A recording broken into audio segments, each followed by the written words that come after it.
All right. Here you go. Another episode of the Halftime Podcast. This is your boy, Coach Malcolm.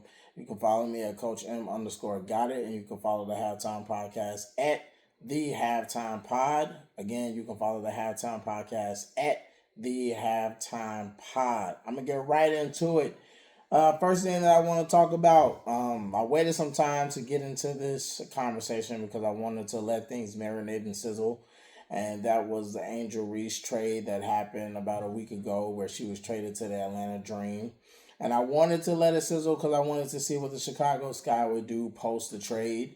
And, I mean, as I stand right now, I'm still not a fan of the trade to send Angel Reese to the Atlanta Dream. I thought that Angel was a big part of being able to reshape the direction of where the Chicago Sky could go.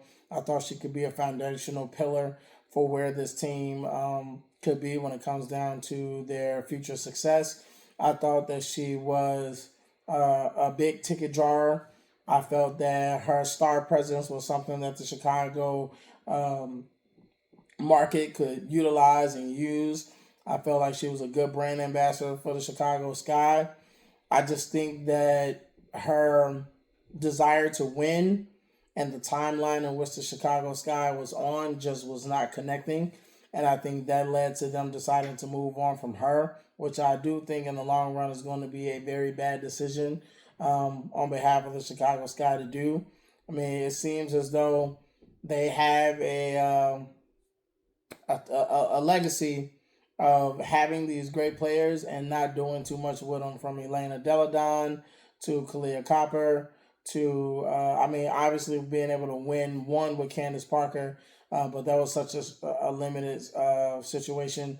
And then obviously what we see with Angel Reese, not even 4 years into the league, and we're already trying to ship her off to a whole nother team. So it's interesting to see how these things come about and why.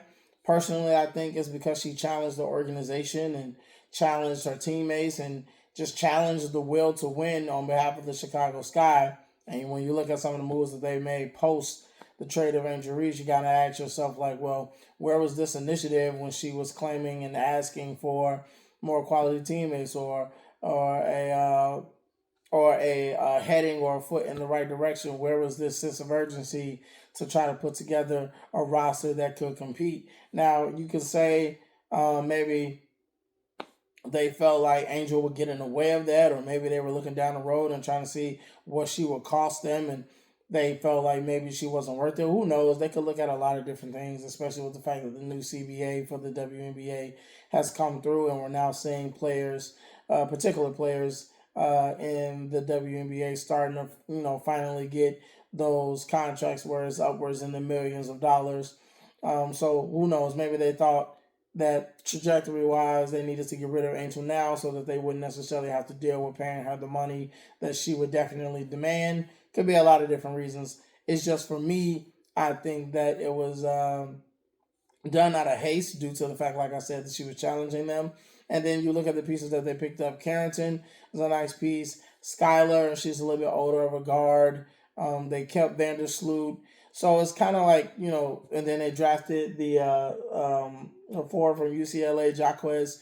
So I think that they have the makings of, being a solid team and competing.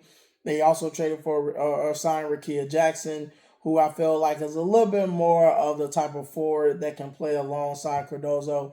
It seems as though that they have made a decision where Camilla will probably be the forefront of the team going forward, where they were trying to play a lot more inside out, giving her the ball on the low post, allowing her to kind of do her damage on the inside. And then if there are opportunities where people collapse or anything like that, she can swing it out to different people on the perimeter to knock down shots. So I will be interested to see exactly how they switch up their style of play, because prior to that they were utilizing Angel much more of like a point forward, and it doesn't appear that that's going to be the case. Rakia Jackson still has those same type of capabilities, don't get me wrong, but it feels as though she is brought here to provide a little bit more spacing, as she is a better shooter than Angel. So it seems as though uh, her replacing Angel in that role provides a little bit more perimeter spacing to allow Cardoza to be able to do the things that she needs to do on the inside. So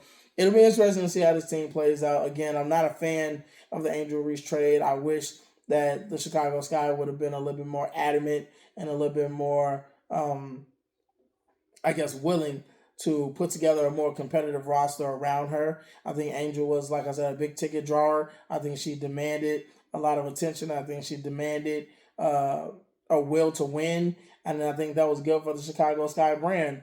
And I just think it's unfortunate that yet again the Chicago Sky are amongst a franchise that just so happens to continue to end up losing some of their bigger name talent. Like I said, from Elena Deladon to Candace Parker for the limited time to Kalia Copper and now Angel Reese. And it's just, one of those things where it's just like, hopefully somewhere down the line, the Chicago Sky will be a franchise that can maintain and hold on to some of their superstars. Hopefully they can be a team that can create some consistency like the Las Vegas Aces or be attractive like the New York Liberty or the Phoenix Mercury. But we'll see. I mean, over time, we're going to find out whether or not that this was the best move for the Chicago Sky, as well as we're going to find out if Angel was putting the cart before the horse a little bit when it comes down to what she can do with the Atlanta Dream. I do think that the Atlanta Dream plugging Angel Reese into that particular roster, I think is going to help them go over the next step. And I do believe that they have a chance to be WNBA champions next season, or this season actually, with the addition of Angel Reese onto that roster. So we're all going to see. But I wanted to wait before I got into that conversation because, like I said, I wasn't so fond of the trade. But I needed to see a few more things play out from the Chicago Sky before I, just deliberately went off the rails and just was like, oh, this is the worst trade ever, blah, blah, blah. I'm still not a fan of it, but I do see that the Chicago Sky was able to make some moves and put some pieces together that should, I guess, put together a product that is a lot more competitive and potentially have a chance to make a little bit of noise in this current WNBA season coming up. With that being said, I want to stay on basketball, but I want to talk about what's going on in the NBA when it comes down to the NBA lottery. So, a lot of individuals have been talking about the NBA lottery and how it's not, I guess, producing the best product on the court because you have teams that's tanking and you have teams that's deliberately seeking out certain years to try to gut their roster so that they can be bad, so that they can have an opportunity at this prospect and that prospect and things of that nature. As well as, that being the case, a lot of people are just not in belief that the NBA lottery actually rewards the proper teams, right? We see situations that are a little bit funny, right? As soon as Dallas trades Luka Doncic, they get Cooper Flag. The Spurs relationship with Tony Parker and Paris and friends, they get Wembanyama. Um, the Pelicans, as soon as they are trading Anthony Davis, and it seems like a blockbuster trade that should have not happened, they get the number one pick, and it's Zion Williamson. So it's like you see these recurring situations where people start to feel like the NBA lottery isn't necessarily much of a lottery as it claims. It seems as it is more of a NBA strategy to put certain players in certain markets or to reward certain teams for doing things that they may have not quote unquote desire to do or whatever the case may be. But people are wondering and debating like what would be the fix and how do we stop the tanking from teams and how do we fix the lottery and how do we adjust to try to make sure that the games stay competitive and teams don't just go out there playing the worst that they've ever played because this particular season there were 5 teams that lost 60 or more games this year. And so that is a product that is not welcoming to the fans. That is a product that is not welcoming to advertisers. It's just a bad season. And now, if you're Adam Silver, you're sitting back and wondering, like, how do we actually fix the regular season issue? Because if we're going to spend 82 games pretty much nonchalant basketball play, and while simultaneously other teams are positioning themselves through the entire season to tank and lose and do these things just so they can have a chance at the number one overall pick. We're not getting a good product for 82 games across all of these various networks that we're tied into, from Prime to Peacock to ESPN, ABC. It's just we're not providing any of these networks the level of play that we've signed off for. And I think myself, I have figured out a way where the NBA lottery could kind of fix the issues with tanking and the issues that's going on in the NBA. And I think, unfortunately, the way that you have to approach the NBA lottery is from a capitalistic standpoint. You have to start rewarding the teams at the bottom, and you have to reward the teams at the top. Case in point, right now, not saying that this was done because it's, the lottery is set up and structured the way that I'm suggesting, but OKC will have another lottery pick right now due to the Paul George trade that was done when Kawhi and Paul George teamed up in LA on the Clippers. And because the Clippers didn't make the playoffs this year, just getting beat by Golden State in yesterday's play-in game, now OKC has a chance at a lottery pick, and they are the number one team in the West. Now, take that and say the NBA lottery would reward OKC for being number one, will reward San Antonio for being number two, will reward Detroit for being number one, would reward Boston for being number two. If that was the incentive behind the NBA lottery, then you will get more teams trying to compete. Because now you're not rewarding teams the number one overall pick, the number two overall pick, the number three overall pick for being a bad team. You're basically disciplining them for not putting in their best effort. And I know people are going to say, well, some teams are better than other teams. I'm going to respond by saying these are all professional athletes. In my personal opinion, there should be no reason in a professional game why you should be seeing 30-point blowouts, 40-point blowouts, 25-point blowouts, or teams losing 60-some games. Makes no sense. Now, injuries are going to happen, and injuries can take away from certain teams.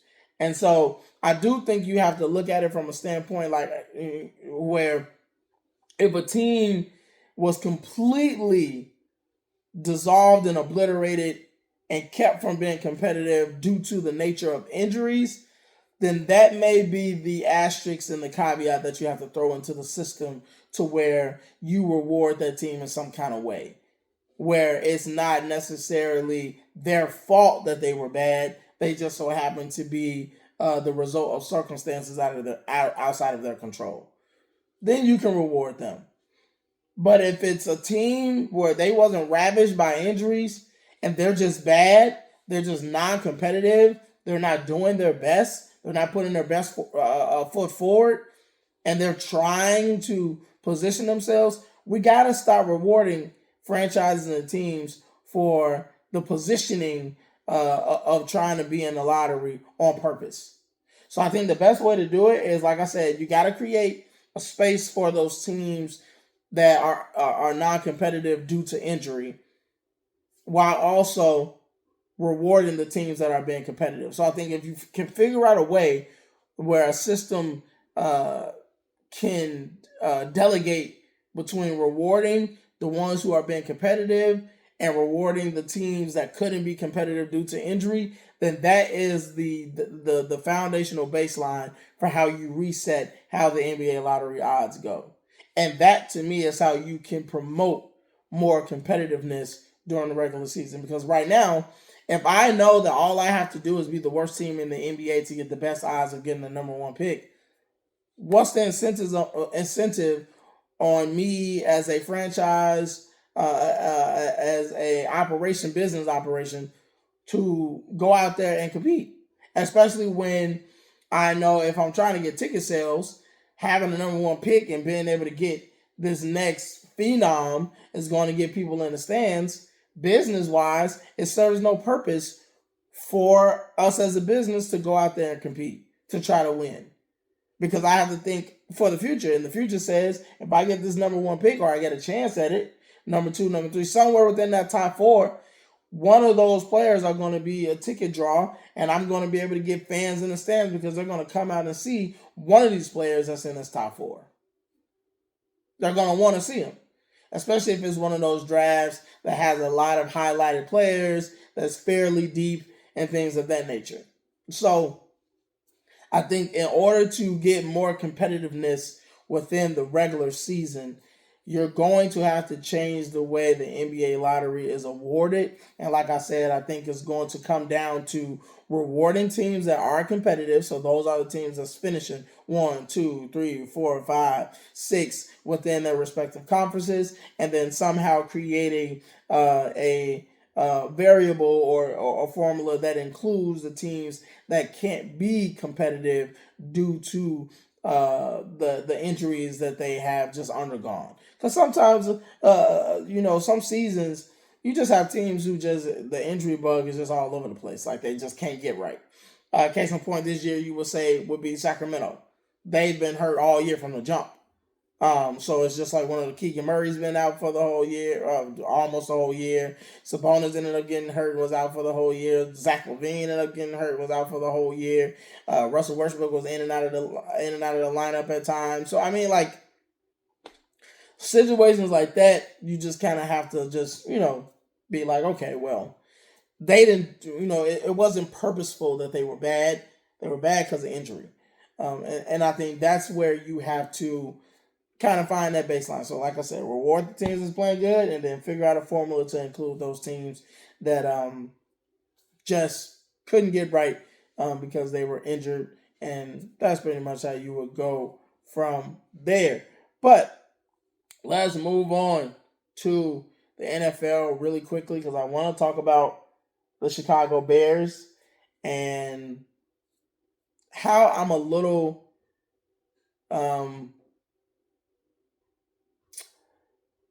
bothered.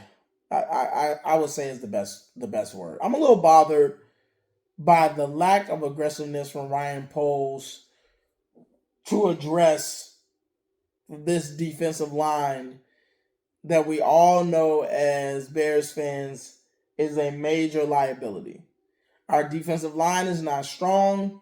The same way we know that looking at our left tackle position and potentially our center position now that Drew Dahlman is retired, the weaknesses in the trenches have reopened yet again for us when we kind of thought, at least from the offensive side of things, that we were kind of fixated a little bit. Left tackle was still a little up in the air, but we felt like everything else from right tackle all the way through up to left tackle was pretty much solid, and that the left tackle position was something that we probably still needed to figure out. The defensive line we knew for a fact was still glaringly missing opportunities, especially when it came down to being able to put pressure on the quarterback. And to hear articles coming out saying that the Chicago Bears had no interest in including 2 first-round picks to get Max Crosby just highlights to me the lack of aggressiveness that they're putting forward and trying to make sure that this team can be as competitive and as great as it can be. Not to mention seeing how quickly Baltimore pivoted from having a trade done for Max Crosby to getting out of that trade and then immediately signing Trey Hendrickson. Is like, man, where's Ryan Poles? Where is he in the midst of all of this?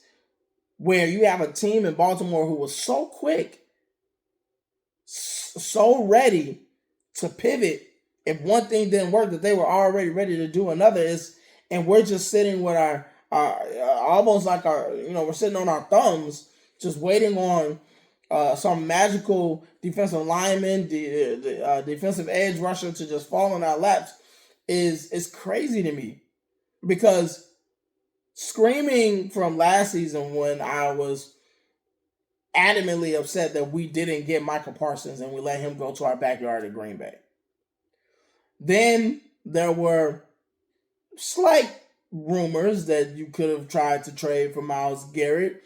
I felt like we should have threw everything in the kitchen to try to get Myles Garrett over here with the Bears to be on the opposite side of Montez Sweat. Okay, that didn't happen. And now the Cleveland Browns pretty much are saying that it would take the miracles of Jesus in order for you to get Myles Garrett in a trade.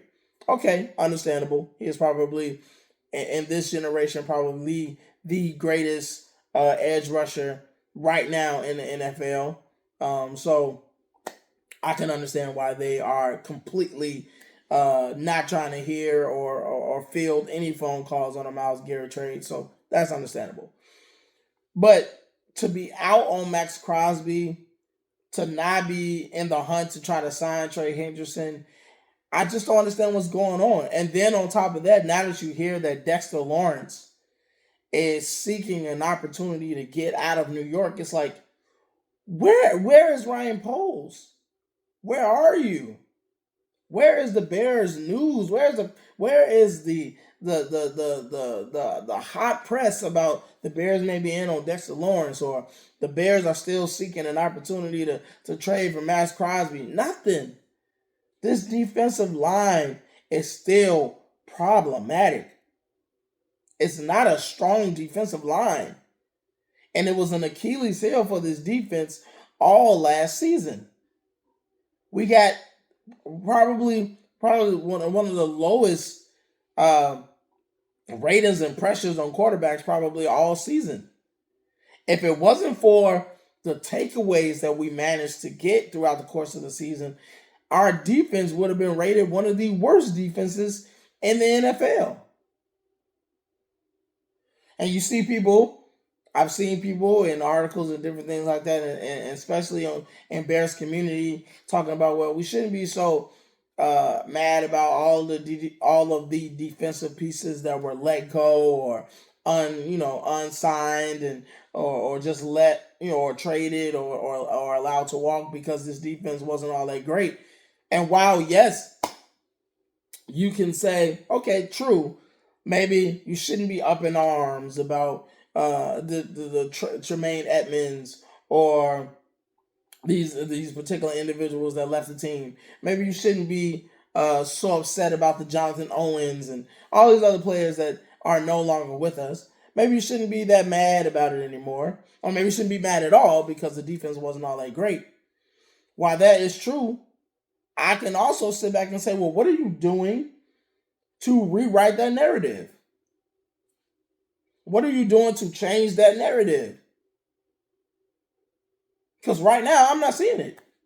Right now, as a fan, I'm not seeing Ryan Poles do anything different to reshape what it is that is glaringly weak about this Bears defense, which is that the defensive line can get no pressure on the quarterback. You signed Grady Jarrett, he didn't make that much of a difference. Austin Booker, maybe, and this is my opinion, maybe he could be the diamond in the rough. And maybe that is what the Bears are hanging their hat on. That the development of Austin Booker underneath Dennis Allen could produce that high-level octane pass rusher that we have been missing, fans have been clamoring for, and the Bears don't have to overpay for or don't have to give up assets for. And maybe that's what they're hanging their hat on, that Austin is that diamond in the rough. Who knows? Apparently, it feels like that is the angle that's being taken. From my perspective, it feels like if you're not being aggressive for Trey, you're not being aggressive for Micah, you're not being aggressive for Max, It must be because there is a portion of the coaching staff to the front office that believes that Austin Booker can make up that void and can become a high profile edge rusher in this league and for the Bears. That would be my only I guess for why there has been this lack of aggressiveness to go after these names and these players that we all know have been dangled out there for availability, and the Bears have not capitalized on any of them. And it's just frustrating because we're going to come into the season still with the questions of whether or not our defensive line can get pressure on the quarterback, with all of the subtractions from the secondary. Will these new additions be able to hold up and get the same amount of takeaways and things like that we were able to get last season to kind of keep our defense from being the worst in the NFL? Will we be able to kind of keep on par with that ability to get takeaways and things like that? Who knows? With the center position, have we figured out exactly who's going to be able to man that the same way that Drew Dalman did? The left tackle position, are we certain that Braxton Jones can come back and fulfill that role again? Are we certain that he can do that? Who knows? So, I mean, it's just amazing that we're still having the same problems from last season to this season, and it doesn't feel like there's any type of urgency. Now, the draft is a little from, I think, 2 weeks away or a week away. So there's potentiality that a lot of this will be addressed via the draft. And that's the only thing that you can hope for. I do believe that Ryan Poles feels like he has the proper coaching staff that can develop talent.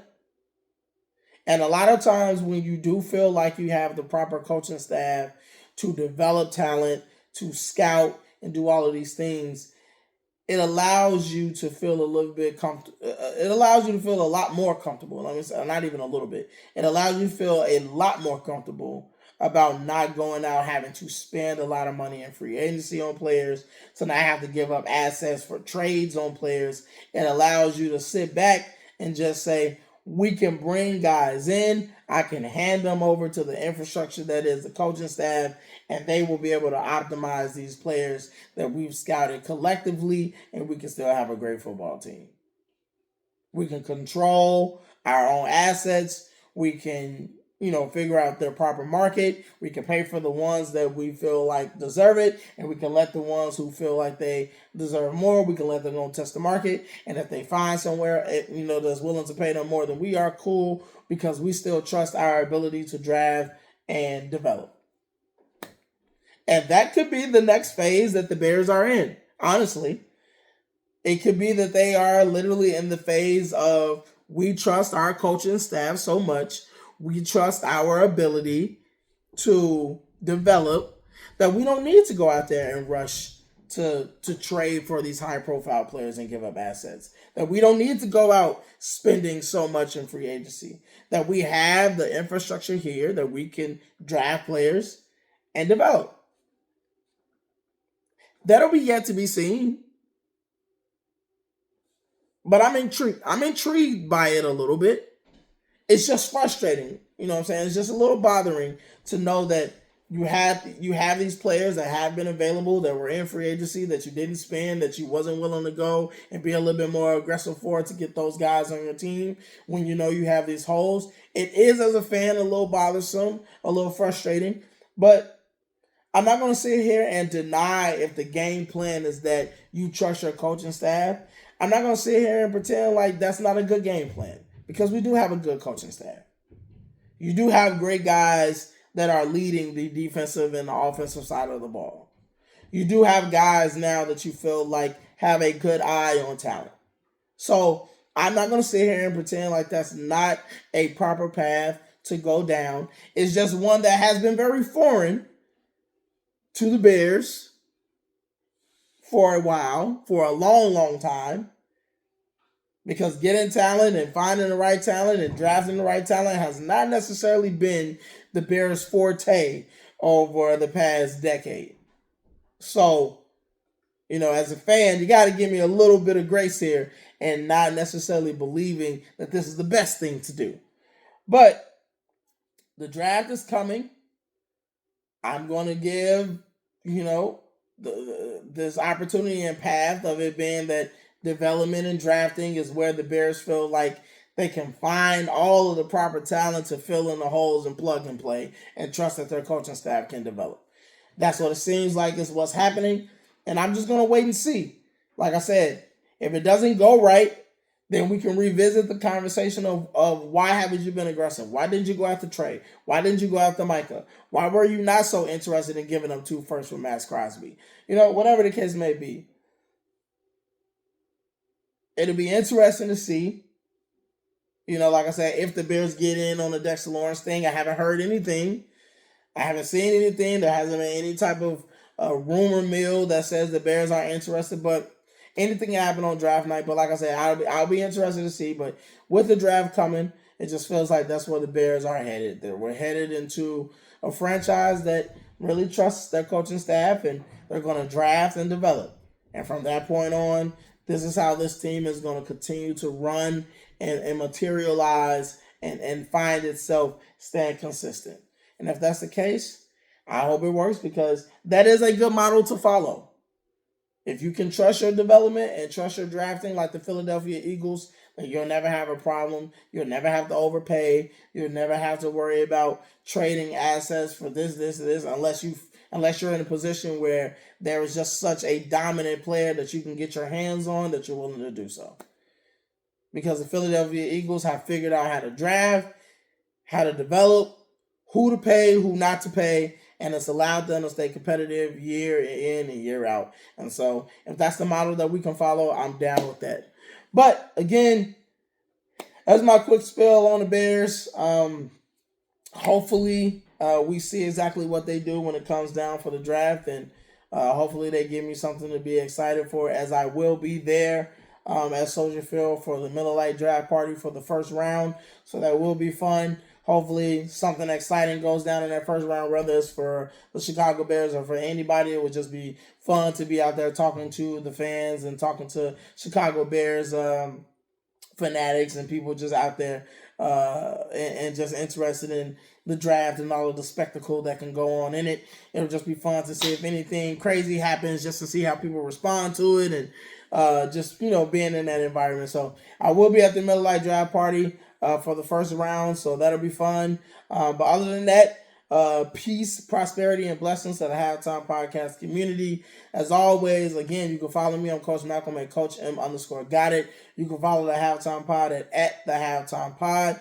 You can find us on YouTube. You can find us on Instagram. You can follow us on TikTok, all the social media. We're still on all your podcasts on Spotify and Apple Podcasts. So yeah, just make sure you let everybody know about us. As always, I'm here for you. Try to be exactly like I said, more consistent. As like I said before, Coach Conrad is still dealing with some things right now. He'll let me know when he's able to get back in tune with everything like that. Like I said, maybe I might be able to get him as a guest, but we're just going to be making sure that we keep Conrad and everything that's going on in our prayers. And with that being said, it's your boy Coach Malcolm with the Halftime Podcast. Peace.